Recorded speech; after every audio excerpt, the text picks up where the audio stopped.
জানি না সমুদ্র আমাকে আর গ্রহণ করবে কিনা, পা বেজাতে দিবে কিনা তার স্রোতে।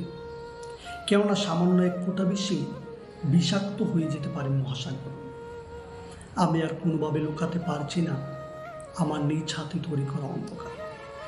কেননা আকাশে প্রতিটা কোনায় কোনায় জ্বলে উঠেছে নক্ষত্ররা। সমুদ্র আমাকে পরিত্যাগ করেছে শুধু আমাকে গ্রহণ করার জন্য। সে তো আর মেরে ফেলতে পারবে না তার পেটের ভিতর শান্তিতে ঘুরে বেড়ানো মাঝে। তাদের কি সেই শান্তি আছে? আমি যে রাষ্ট্রে থাকি তারা তাদের নিজ ছায়া সৃষ্টি শত্রু বয়ে সমুদ্রের তলদেশে পাঠিয়েছে ডুবোজাহাজ। এমন সতর্ক দৃষ্টিতে তারা ঘুরছে যেন স্বপ্নে নিজেকে দেখা মাত্রই নিজেরা হত্যা করবে তারা। নিজেরা নিজেদের শত্রু হওয়া ছাড়া মানুষেরা কোনো মহৎ উদ্দেশ্য নেই সেখানে।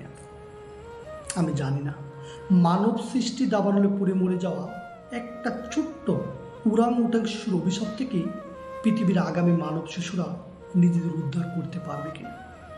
জানি না কবে থামবে তোমরা যাদেরকে আমি নিশ্চয়ই একটু কম ঘৃণা করি।